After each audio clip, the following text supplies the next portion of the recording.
Perang Zab adalah salah satu titik balik paling penting dalam sejarah Islam awal. Pertempuran ini terjadi pada tahun 750 Masehi di tepi Sungai Zab Besar, sebuah cabang dari Sungai Tigris di Irak Utara. Pertempuran ini menandai berakhirnya kekuasaan Bani Umayyah yang telah memerintah dunia Islam sejak tahun 661 Masehi dan menjadi awal berdirinya dinasti Abbasiyah yang kelak akan menguasai wilayah Islam selama berabad-abad. Untuk memahami mengapa pertempuran ini pecah, perlu dilihat latar belakang sosial, politik, dan keagamaan pada masa itu. Dinasti Umayyah lahir setelah wafatnya Khalifah Ali bin Abi Thalib dan terbunuhnya cucunya Hasan yang kemudian berdamai dengan Muawiyah bin Abi Sufyan. Muawiyah kemudian mendirikan dinasti Umayyah dengan pusat pemerintahan di Damaskus pada tahun 661 Masehi. Selama hampir 1 abad, Bani Umayyah berhasil memperluas wilayah Islam ke Spanyol di barat hingga India di timur. Namun, perluasan wilayah yang begitu cepat justru memunculkan masalah serius. Beberapa masalah besar yang dihadapi Umayyah antara lain: kekecewaan kaum non-Arab yang masuk Islam tetapi diperlakukan berbeda dengan bangsa Arab. Sentimen keturunan Bani Hashim yang merasa berhak atas kekhalifahan karena kedekatan mereka dengan Nabi Muhammad. Munculnya kelompok oposisi politik dan keagamaan seperti kaum Syiah dan Khawarij. Ketidakpuasan masyarakat terhadap gaya hidup sebagian Khalifah Umayyah yang dianggap mewah dan jauh dari semangat kesederhanaan Islam awal. Situasi ini membuat kekuasaan Umayyah meskipun luas tetapi rapuh dari dalam. Di tengah kekecewaan itu, muncul gerakan bawah tanah yang dipimpin oleh keluarga Abbasiyah, keturunan dari Abbas bin Abdul Muthalib, paman Nabi Muhammad. Gerakan ini menekankan bahwa mereka lebih dekat dengan keluarga Nabi sehingga lebih layak memimpin umat Islam. Propaganda Abbasiyah tersebar luas di berbagai wilayah, terutama di Khurasan, sebuah daerah di timur yang meliputi Iran dan Afghanistan modern.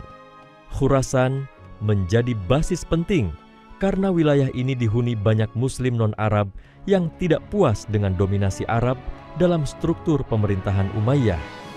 Di sana, tokoh seperti Abu Muslim al-Khurasani memainkan peran besar mengorganisasi pasukan dan menyebarkan propaganda. Gerakan Abbasiyah menggunakan slogan sederhana tetapi kuat, Al-Ridha min al-Muhammad, yang berarti kepemimpinan harus kembali kepada keluarga Nabi Muhammad. Pada pertengahan abad ke-8, kekuasaan Umayyah berada di bawah Khalifah Marwan bin Muhammad yang dikenal sebagai Marwan kedua. Ia mencoba memperkuat kekuasaan dengan melakukan reformasi militer dan administratif. Namun, pemberontakan demi pemberontakan terus muncul di berbagai wilayah, terutama di Khurasan, Irak, dan Persia. Gerakan Abbasiyah yang dipimpin secara rahasia mulai memperlihatkan kekuatan terbuka ketika pasukan mereka berhasil menguasai sebagian besar wilayah Khurasan. Abu Muslim berhasil menyatukan berbagai kelompok yang kecewa terhadap Umayyah, baik kaum non-Arab, kaum Syiah, maupun kalangan miskin yang menuntut keadilan sosial. Marwan II menyadari bahaya besar dari gerakan ini dan segera menggerakkan pasukannya menuju Irak untuk menghadapi pemberontakan.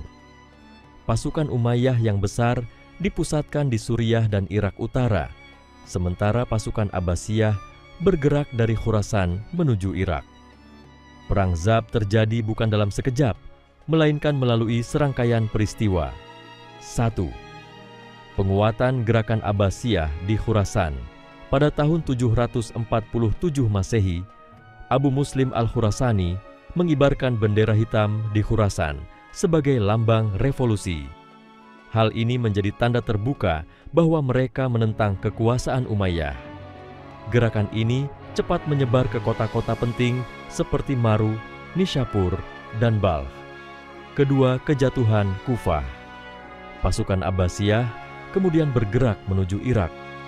Kufah menjadi kota kunci karena penduduknya banyak yang mendukung Bani Hashim sejak masa lalu.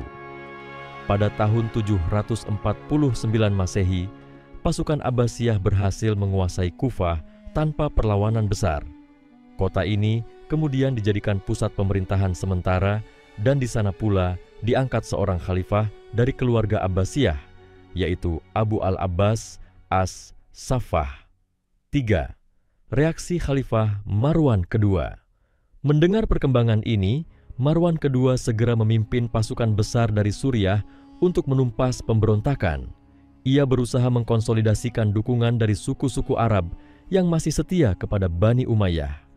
Marwan II dikenal sebagai panglima militer tangguh, tetapi kondisi politik yang sudah melemah membuat dukungan penuh tidak lagi ia dapatkan.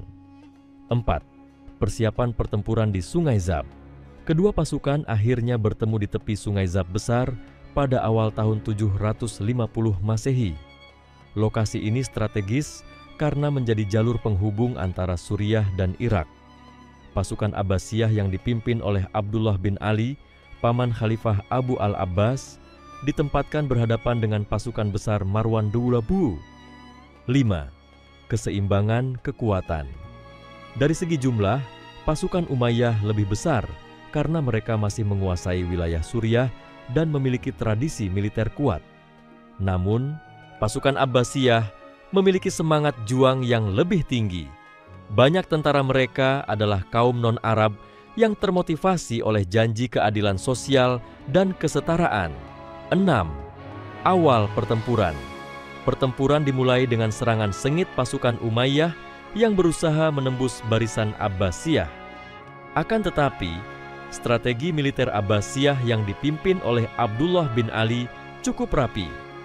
Mereka memanfaatkan posisi di tepi sungai dan memaksa pasukan Umayyah terjebak dalam kondisi sulit. Kekalahan pasukan Umayyah dalam tahap awal pertempuran menyebabkan moral mereka menurun drastis. Banyak tentara yang sebelumnya dipaksa ikut berperang mulai melarikan diri. Sebaliknya, kemenangan awal membuat pasukan Abbasiyah semakin percaya diri bahwa saat kejatuhan dinasti Umayyah sudah dekat. Perang Zab kemudian menjadi klimaks dari seluruh gerakan revolusi Abbasiyah. Hanya dalam waktu singkat setelah itu, dinasti Umayyah runtuh dan Abbasiyah berdiri sebagai kekhalifahan baru. Pertempuran di tepi Sungai Zab pada awal tahun 750 Masehi berlangsung sengit dan menentukan. Sungai Zab besar yang mengalir deras menjadi saksi peralihan kekuasaan dari dinasti Umayyah menuju dinasti Abbasiyah. Pasukan Abbasiyah dipimpin oleh Abdullah bin Ali, paman Khalifah Abu al-Abbas as-Saffah. Pasukan ini sebagian besar berasal dari Khurasan dan telah ditempa oleh Abu Muslim al-Khurasani dengan disiplin tinggi. Sementara itu, pasukan Umayyah dipimpin langsung oleh Khalifah Marwan bin Muhammad. Ia membawa kekuatan besar dari Suriah yang selama ini menjadi benteng utama Umayyah. Kedua pasukan berkemah di tepi Sungai Zab. Di satu sisi sungai, pasukan Abbasiyah dengan bendera hitam berkibar tinggi. Di sisi lain, pasukan Umayyah dengan bendera putih yang menjadi lambang mereka. Kedua pihak saling menunggu saat yang tepat untuk memulai serangan. Pasukan Umayyah diperkirakan berjumlah lebih dari 100.000 orang.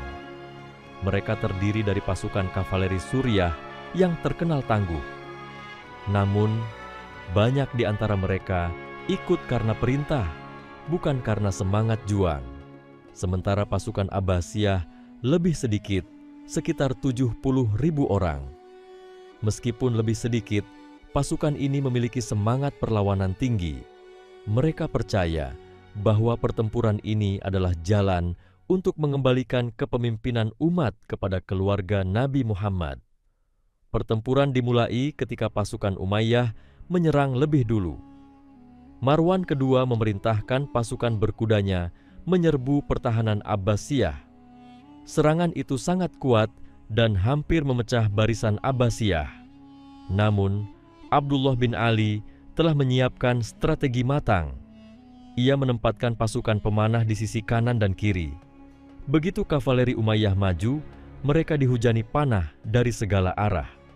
Pasukan Abbasiyah juga memanfaatkan keunggulan taktik. Mereka membuat formasi rapat sehingga sulit ditembus.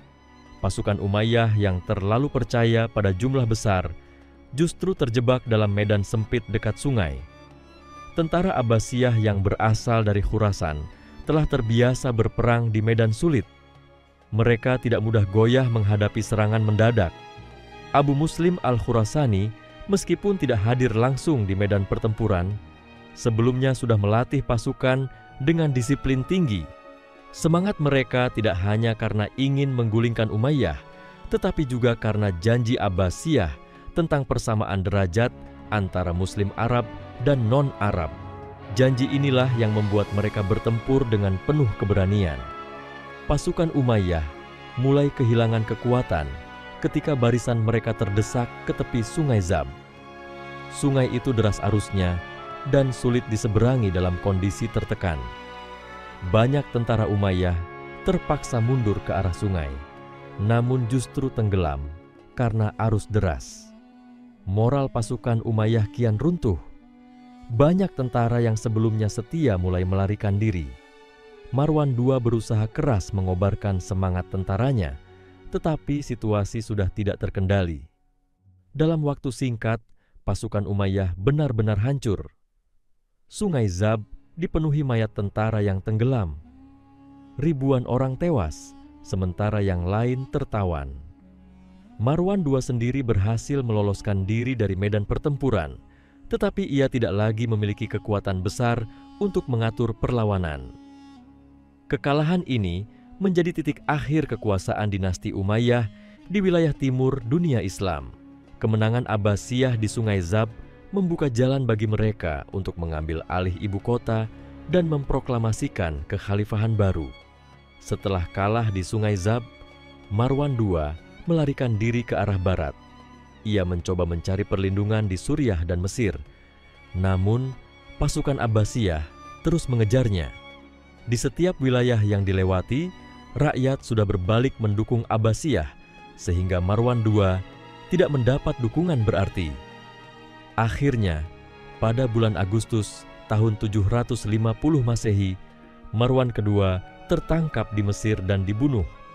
Dengan kematian Marwan II, berakhirlah dinasti Umayyah yang telah berkuasa selama hampir 90 tahun. Setelah kemenangan di Sungai Zab, Abu al-Abbas As-Saffah resmi dinobatkan sebagai khalifah pertama dinasti Abbasiyah di Kufah. Gelarnya As-Saffah berarti sang penumpah darah, sebuah simbol bahwa ia akan menumpas habis sisa-sisa kekuatan Umayyah. Dinasti Abbasiyah kemudian memindahkan ibu kota dari Damaskus ke Baghdad pada masa khalifah berikutnya, Al-Mansur. Hal ini dilakukan untuk mendekatkan pusat pemerintahan ke wilayah Persia dan Irak yang menjadi basis utama dukungan mereka.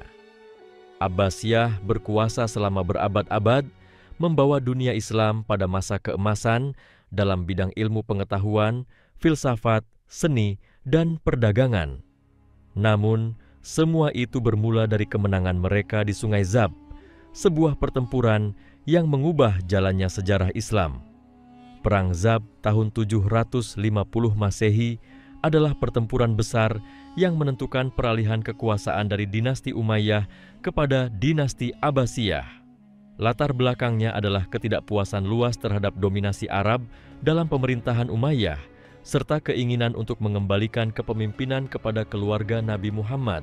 Pertempuran itu dimenangkan oleh pasukan Abbasiyah karena keunggulan strategi, semangat juang, dan kelemahan internal pasukan Umayyah. Kekalahan telak Marwan II di Sungai Zab membuat dinasti Umayyah runtuh, dan kemenangan itu membuka jalan bagi Abbasiyah untuk berdiri sebagai kekhalifahan baru yang membawa dunia Islam menuju masa keemasan. Perang Zab tidak hanya ditentukan oleh jumlah pasukan atau kekuatan senjata. Faktor strategi dan kepemimpinan memainkan peran penting. Di satu sisi, Khalifah Marwan bin Muhammad dari dinasti Umayyah berusaha mempertahankan kekuasaan yang telah diwarisi dari pendahulunya. Di sisi lain, pemimpin Abbasiyah seperti Abu al-Abbas As-Saffah, Abdullah bin Ali, dan Abu Muslim Al-Khurasani menggunakan taktik politik dan militer yang membuat pasukan mereka lebih unggul. Marwan II dikenal sebagai seorang panglima perang yang berani dan tegas. Sebelum menjadi khalifah, ia pernah menjadi gubernur Armenia dan berhasil menumpas banyak pemberontakan. Namun, saat menghadapi Abbasiyah, kekuatannya sudah melemah karena beberapa faktor. Strateginya dapat dilihat dalam beberapa hal berikut. Marwan II mengandalkan tentara Suriah yang selama ini menjadi tulang punggung militer Umayyah. Ia percaya bahwa pasukan ini masih memiliki loyalitas tinggi kepada keluarganya. Ia memindahkan pasukan inti dari Damaskus menuju wilayah perbatasan Irak untuk menghadang gerakan Abbasiyah. Marwan II mengumpulkan pasukan dalam jumlah besar, lebih dari 100.000 tentara. Strateginya adalah mematahkan pemberontakan dengan kekuatan besar sekaligus, sehingga musuh tidak memiliki kesempatan untuk bangkit kembali. Namun, jumlah besar ini justru menjadi kelemahan karena sulit diatur dan dikoordinasikan. Dalam pertempuran di Sungai Zab, Marwan II memilih menyerang lebih dulu dengan pasukan kavaleri. Ia berharap serangan awal yang keras bisa memecah barisan Abbasiyah. Strategi ini sebenarnya sering berhasil dalam perang sebelumnya, tetapi kali ini gagal karena lawannya sudah menyiapkan pertahanan rapi.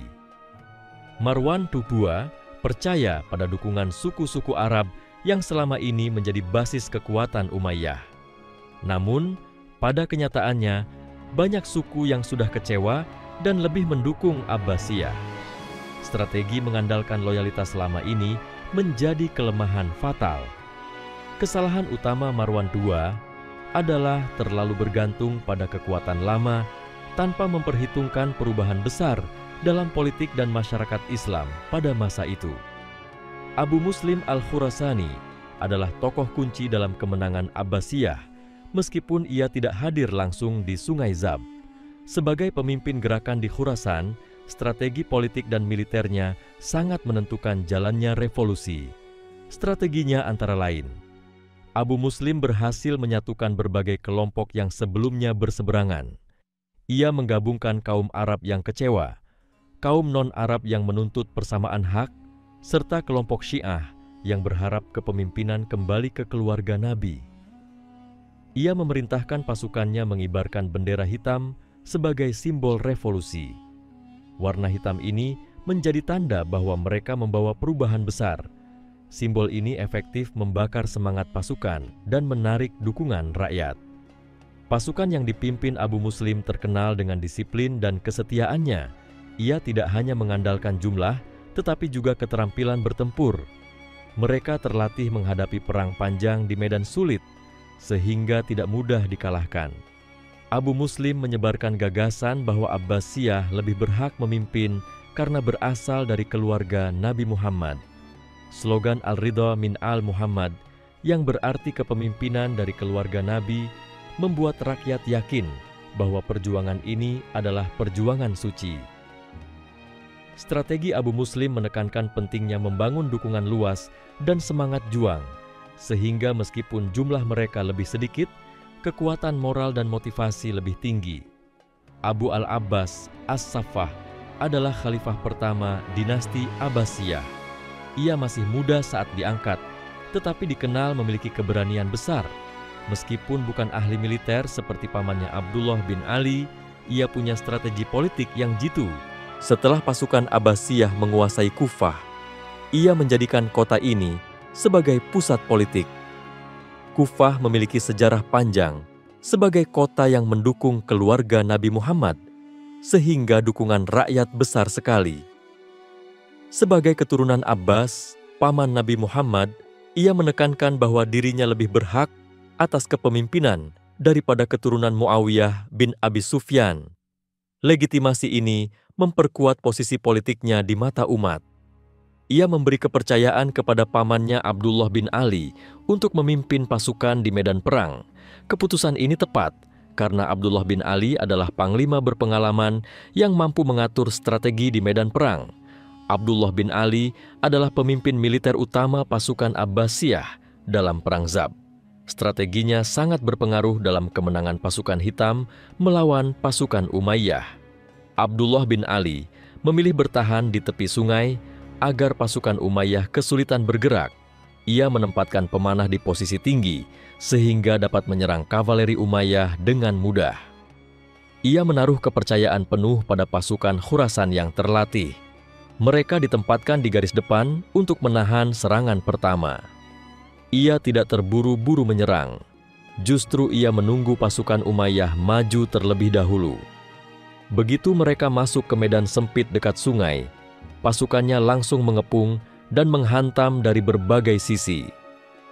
Abdullah bin Ali terus mengingatkan pasukannya bahwa ini adalah perjuangan untuk menegakkan kebenaran dan mengembalikan kepemimpinan kepada keluarga Nabi. Semangat agama ini membuat pasukannya tidak gentar menghadapi jumlah musuh yang lebih besar. Strategi Abdullah bin Ali terbukti berhasil. Pasukan Umayyah yang lebih besar justru kalah telak karena terjebak dalam posisi sulit. Marwan kedua dari Umayyah mengandalkan jumlah besar, pasukan kavaleri, dan loyalitas lama. Namun, ia gagal membaca perubahan politik dan kondisi sosial masyarakat Islam. Abu Muslim al-Khurasani menekankan strategi politik, propaganda, dan disiplin pasukan Khurasan. Abu al-Abbas as-Saffah memperkuat legitimasi politik dengan kedudukannya sebagai keluarga Nabi dan menyerahkan urusan militer kepada pamannya. Abdullah bin Ali berhasil memimpin pasukan di medan perang dengan strategi bertahan, jebakan medan, dan pemanfaatan semangat juang. Kombinasi strategi politik dan militer dari pihak Abbasiyah itulah yang membuat mereka menang mutlak, sedangkan strategi Umayyah yang terlalu mengandalkan tradisi lama justru runtuh menghadapi gerakan baru. Marwan bin Muhammad atau Marwan II adalah khalifah terakhir Bani Umayyah. Ia naik takhta pada tahun 744 Masehi, hanya 6 tahun sebelum keruntuhan dinasti. Masa pemerintahannya penuh gejolak karena hampir seluruh wilayah Islam dilanda pemberontakan. Kebijakan-kebijakan yang ia ambil antara lain: A. Mencoba merombak pasukan Umayyah agar lebih kuat. Ia memindahkan markas pasukan dari Damaskus ke Haran di Mesopotamia Utara. Tujuannya untuk lebih dekat ke wilayah timur, tempat pemberontakan Abbasiyah semakin kuat. Marwan II berusaha keras menumpas pemberontakan di Armenia, Irak, dan Khurasan. Namun, kebijakan ini lebih bersifat represif dengan kekerasan, bukan pendekatan politik.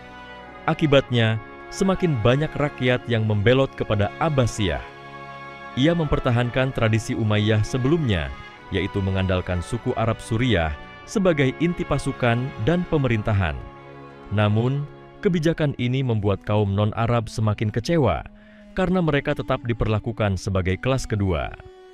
Marwan II tidak sempat atau tidak mampu merangkul kelompok oposisi seperti kaum Syiah, Khawarij, atau kaum Mawali, Muslim non-Arab. Ketidakmampuan ini membuat kekuasaan Umayyah cepat runtuh. Dengan demikian, kebijakan Marwan II lebih banyak bersifat militeristik dan defensif. Ia berusaha mempertahankan kekuasaan lama, tetapi gagal menghadapi gerakan politik baru yang lebih luas dan inklusif. Abu Muslim bukan khalifah, tetapi sebagai panglima revolusi Abbasiyah, kebijakannya sangat berpengaruh. Setelah kemenangan di Khurasan dan perannya dalam Perang Zab, ia diberi kekuasaan luas untuk mengatur wilayah timur. Kebijakan-kebijakan Abu Muslim antara lain: Abu Muslim memberi tempat penting kepada Muslim non-Arab dalam pemerintahan dan militer. Kebijakan ini membuat kaum Mawali merasa dihargai dan setia kepada Abbasiyah. Ia tetap menggunakan bendera hitam sebagai lambang Abbasiyah. Kebijakan ini memperkuat identitas politik baru yang berbeda dari Umayyah. Ia berusaha mengakomodasi beragam kelompok, termasuk kaum Syiah, untuk memperkuat dukungan. Namun, setelah Abbasiyah berkuasa, sebagian kelompok Syiah merasa dikhianati karena Abbasiyah tidak menyerahkan kepemimpinan kepada keturunan Ali bin Abi Thalib. ia mengatur wilayah Khurasan dengan sistematis, menempatkan pejabat Abbasiyah, dan membangun loyalitas melalui kesejahteraan rakyat. Kebijakan Abu Muslim membuat Abbasiyah memiliki basis kekuatan stabil di wilayah timur, meskipun pada akhirnya ia sendiri dieksekusi oleh Khalifah Al-Mansur karena dianggap terlalu berkuasa.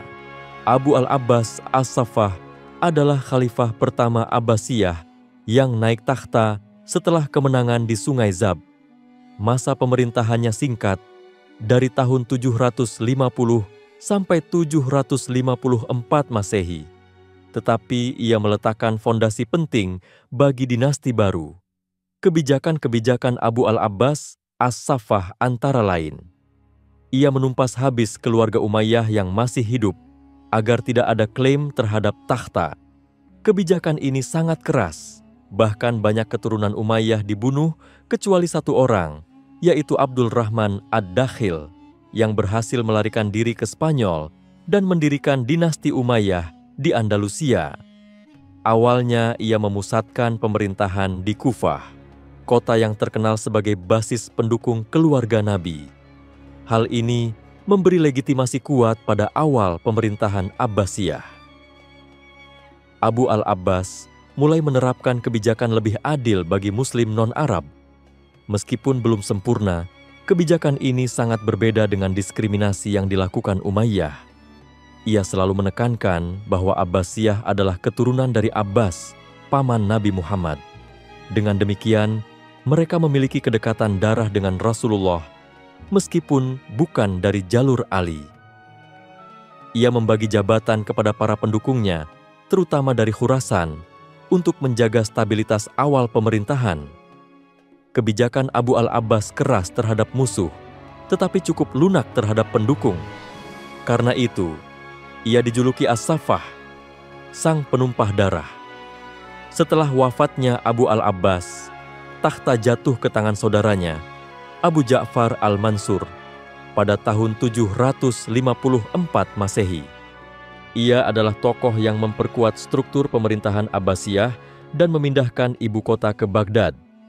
Kebijakan-kebijakan Al-Mansur antara lain: ia mendirikan kota Baghdad pada tahun 762 Masehi dan menjadikannya ibu kota baru. Lokasi Baghdad sangat strategis karena berada di jalur perdagangan antara timur dan barat. Karena khawatir Abu Muslim terlalu berkuasa, Al-Mansur akhirnya menyingkirkannya. Meskipun kebijakan ini keras, tujuannya untuk menjaga agar kekuasaan khalifah tetap kuat. Ia membangun birokrasi yang teratur, menunjuk wazir, dan memperkuat lembaga negara. Sistem ini membuat Abbasiyah lebih stabil dibandingkan Umayyah. Al-Mansur berusaha membangun legitimasi melalui dukungan agama. Ia mendukung perkembangan ilmu pengetahuan, fiqh, dan penerjemahan karya-karya asing. Dengan kebijakan ini, Al-Mansur menjadikan Abbasiyah tidak hanya sebagai dinasti politik, tetapi juga pusat kebudayaan dan ilmu pengetahuan. Marwan II berusaha mempertahankan kekuasaan dengan reformasi militer dan mengandalkan suku Arab, tetapi kebijakannya gagal menghadapi perubahan zaman. Abu Muslim Al-Khurasani memberi fondasi kuat bagi Abbasiyah melalui kebijakan integrasi kaum Mawali, propaganda simbolik, dan penguatan basis Khurasan. Abu al-Abbas As-Saffah menegakkan kekuasaan dengan keras terhadap Umayyah, namun adil terhadap pendukungnya. Abu Ja'far Al-Mansur memperkuat negara Abbasiyah melalui pembangunan Baghdad, birokrasi, dan dukungan terhadap ilmu pengetahuan. Dengan demikian, kebijakan para pemimpin inilah yang menentukan arah sejarah setelah Perang Zab. Menjelang runtuhnya dinasti Umayyah, masyarakat Islam berada dalam kondisi penuh ketidakpuasan. Kekuasaan Umayyah sejak awal memang telah melahirkan kritik, terutama karena kebijakan yang sangat berpihak pada bangsa Arab. Kaum Arab, khususnya dari suku Quraisy dan sekutu mereka, menikmati hak istimewa dalam pemerintahan dan militer.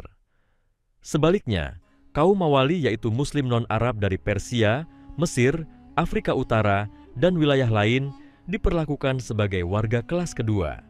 Mereka sering tetap dikenai pajak meskipun sudah memeluk Islam dan jarang diberi jabatan penting. Kaum Syiah sejak lama kecewa karena kepemimpinan tidak jatuh kepada keturunan Ali bin Abi Thalib. Mereka memandang Umayyah sebagai dinasti yang merebut kekuasaan dengan kekerasan. Meskipun Abbasiyah bukan keturunan Ali, kaum Syiah pada awalnya mendukung mereka karena propaganda yang mengatasnamakan keluarga Nabi Muhammad. Kelompok Khawarij juga menolak kekuasaan Umayyah. Mereka menuntut kepemimpinan berdasarkan kesalehan, bukan keturunan. Mereka terus memberontak di berbagai wilayah, menambah beban sosial masyarakat. Kekayaan dari wilayah luas yang ditaklukkan sering hanya dinikmati oleh elit penguasa. Banyak rakyat kecil hidup miskin, sementara para pejabat dan bangsawan Umayyah hidup mewah di Damaskus. Keadaan inilah yang membuat masyarakat luas mudah menerima propaganda Abbasiyah. Setelah Perang Zab, suasana masyarakat berubah drastis. Kekuasaan Umayyah yang hampir seabad berakhir dan masyarakat menyaksikan lahirnya dinasti baru yang berjanji membawa perubahan. Banyak kelompok masyarakat, terutama kaum Mawali, merasa lega karena diskriminasi yang dialami selama masa Umayyah berakhir. Mereka berharap Abbasiyah benar-benar menegakkan persamaan derajat. Namun, transisi ini juga diwarnai kekerasan. Banyak anggota keluarga Umayyah dibunuh, harta mereka dirampas, dan pengikutnya ditindas. Masyarakat menyaksikan pembersihan politik besar-besaran yang menimbulkan suasana mencekam. Runtuhnya Umayyah menyebabkan beberapa wilayah mengalami kekosongan pemerintahan sebelum sepenuhnya dikuasai Abbasiyah. Hal ini menimbulkan kekacauan, terutama di Suriah, Mesir, dan Jazirah. Masyarakat Kufah merasa bangga karena kota mereka dijadikan pusat pemerintahan, sementara Abbasiyah. Mereka sejak lama mendukung keluarga Nabi, sehingga kini mereka merasa perjuangan mereka membuahkan hasil. Setelah pemerintahan Abu al-Abbas, As-Saffah, dan kemudian Al-Mansur stabil, masyarakat mulai merasakan perubahan nyata. Muslim non-Arab kini tidak lagi diperlakukan sebagai warga kelas kedua. Mereka bisa masuk ke birokrasi, militer, bahkan menjadi ulama dan cendekiawan. Hal ini memberi dorongan besar bagi integrasi masyarakat Islam yang beragam. Dinasti Abbasiyah lebih terbuka pada pengaruh budaya luar, terutama Persia. Hal ini menciptakan masyarakat kosmopolitan di kota-kota besar seperti Baghdad, Basrah, dan Kufah. Para ulama dan cendekiawan mulai mendapat posisi penting dalam masyarakat. Rakyat semakin menghargai ilmu pengetahuan dan fiqh. Hal ini memperkuat posisi masyarakat Islam sebagai peradaban yang menghargai ilmu. Setelah stabil, perdagangan antar wilayah semakin maju. Jalur dagang dari timur hingga barat melewati wilayah Islam memberi keuntungan bagi pedagang dan masyarakat umum. Meskipun ada banyak perubahan positif, masyarakat juga mengalami ketegangan. Pada awalnya mereka mendukung Abbasiyah, tetapi kemudian kecewa karena ternyata kekuasaan tidak diberikan kepada keturunan Ali bin Abi Thalib. Hal ini menimbulkan pemberontakan baru dari kelompok Syiah di berbagai daerah. Di kalangan Abbasiyah sendiri muncul perebutan kekuasaan. Masyarakat sering menjadi korban ketidakstabilan politik akibat konflik keluarga penguasa. Banyak masyarakat Suriah yang dulu setia kepada Umayyah merasa kehilangan. Mereka mengalami diskriminasi dari pemerintahan baru, bahkan sebagian mengungsi ke Andalusia untuk mendukung dinasti baru Umayyah di sana. Perubahan besar yang dibawa Abbasiyah adalah lahirnya masyarakat Islam yang lebih beragam dan inklusif. Diskriminasi lama berangsur hilang. Kaum Persia, Turki, bahkan kemudian orang berbangsa lain dapat memainkan peran besar dalam militer, birokrasi, dan ilmu pengetahuan. Kehidupan masyarakat tidak lagi berpusat di padang pasir seperti masa awal Islam. Kota-kota besar menjadi pusat kehidupan, di mana perdagangan, ilmu, dan budaya berkembang pesat. Masyarakat mulai terbiasa dengan karya-karya Yunani, Persia, dan India yang diterjemahkan ke dalam bahasa Arab. Hal ini menumbuhkan tradisi intelektual yang memengaruhi kehidupan sosial. Kondisi masyarakat setelah Perang Zab tahun 750 menunjukkan transisi besar dalam sejarah Islam. Pada masa akhir Umayyah, masyarakat dipenuhi ketidakpuasan akibat diskriminasi, kesenjangan ekonomi, dan konflik politik. Setelah kemenangan Abbasiyah, muncul harapan baru terutama bagi kaum non-Arab, meskipun diwarnai kekerasan dalam pembersihan politik. Kehidupan sosial berkembang lebih inklusif dan kosmopolitan, dengan tumbuhnya peran ulama, berkembangnya perdagangan, dan hilangnya diskriminasi. Namun, ketegangan tetap ada karena kekecewaan kaum Syiah, konflik internal Abbasiyah, dan perlawanan sisa Umayyah. Dengan demikian, masyarakat Islam setelah Perang Zab memasuki babak baru yang lebih kompleks, tetapi juga lebih dinamis, yang kelak membawa peradaban Islam menuju masa keemasan pada era Abbasiyah.